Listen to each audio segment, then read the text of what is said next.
საქართველოს საპენსიო ფონდმა 2026 წლის იანვარში მთავრობის მიერ გამოშვებულ 500 მილიონიან ევროობლიგაციაში 20 მილიონი დოლარის ინვესტიცია განახორციელა.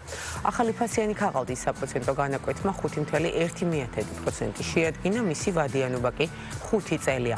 საქართველოს საპენსიო ფონდის აქტივები 300 მილიონი ლარით გაიზარდა და იანვრის მდგომარეობით 8 მილიარდ 500 მილიონ ლარს გადააჭარბა. ამავე პერიოდში დაგენერირებულმა ამონაგებმა 2 მილიარდ 400 მილიონ ლარს მიაღწია. საპენსიო სქემაში ამ დროისთვის 1.715.000 ადამიანია ჩართული, დაგროვებითი პენსია კი უკვე 27,600-ზე მეტმა პირმა ჯამურად 129 მილიონ ლარზე მეტი მიიღო. საქართველოში ახალი საერთაშორისო ბრენდების შემოსვლა იგეგმება სინომი რითეილი რამდენიმე ევროპულ ბრენდთან აქტიურ მოლაპარაკებებს აწარმოებს და მათი ბაზარზე გამოჩენა უახლოეს პერიოდშია მოსალოდნელი.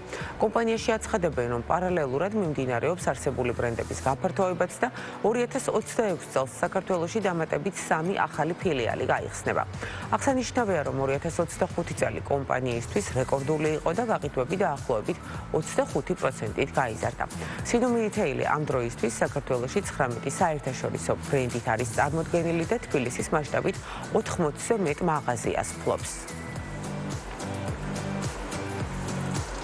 პარიზში გამართულ ბუნებრივი ღვინოების საერთაშორისო გამოფენაში როვაინ პარიზი ღვინის ეროვნული სააგენტოს მხარდაჭერით ქვევრის ღვინის მწარმოებელი 9 მარანი მონაწილეობდა.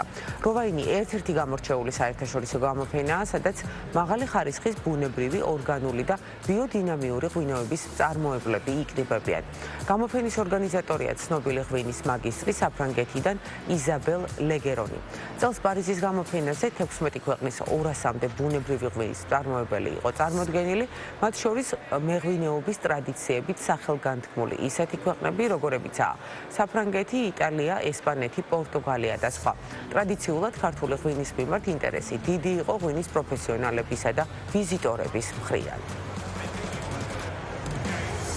კონსერვებისა და წვენების მწარმოებელი ქართული კომპანია კულა აგვისტოდან გერმანული ჰიპის ყოფილ ქარხანაში ხილფაფების წარმოებას იწყებს. კომპანიის ინფორმაციით, ბავშვთა კვების სრული წარმოების ხაზი ამ ეტაპზე შეჩერებულია და ბაზრის კვლევის დასრულების შემდეგ განვითარდება.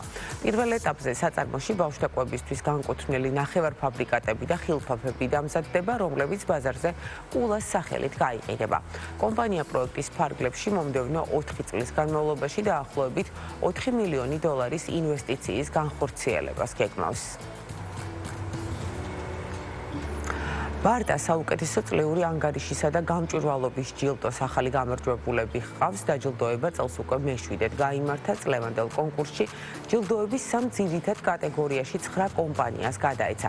მათ შორის საპატიო ჯილდოსა და საუკეთესო მდგრადობის ანგარიშის ნომინაციებში. ბარტას ჯილდო მიზნად ისახავს გამჭვირვალე კონკურენტული ბიზნეს გარემოს ხელშეწყობას და კომპანიების წახალისებას საუკეთესო პრაქტიკების დანერგვისკენ.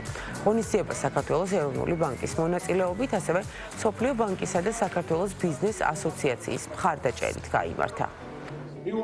ბარტას ფლობელი ეს არის აბსოლუტურად სრულყოფილი ფინანსური ანგარიშგების და გამჭვირვალების მქონე კომპანია და მათ უნდა ენდოს ადამიანი და სწორედ ამიტომაც არის რომ კონკურსში ძალიან ბევრი მონაწილეობს და ყველას აქვს სურვილი რომ იყოს გამარჯვებული ან თუნდაც ნომინაციაში რამენაირად წარმოდგენილი ისე რომ გამოჩნდეს შემდგომ უკვე ინვესტორებისთვის დადებითად. გამჭვირვალობა და ხარისხიანი ანგარიშგება არ არის მხოლოდ შესაბამისობა კომპანიებისთვის, ეს არის სტრატეგიული არჩევანი, რომელიც არის მიმართული იმისთვის, რომ კომპანიებმა მოიპოვონ უკეთესი რეპუტაცია ბაზარზე, ინვესტორების ნდობა. ეს არის ძალიან დიდი პატივი, ვინაიდან ნებისმიერ საფინანსო ინსტიტუტისათვის გამჭვირვალობა არის და უნდა იყოს ის კუთხედი, რომელზეც არის დაფუძნებული თითოეული ორგანიზაციის განვითარება. ეს არის დიდი პატივი და ძალიან საამაყო, რომ სწორედ ბაზის ბანკი გახდა გამარჯვებული აღნიშნულ ნომინაციაში.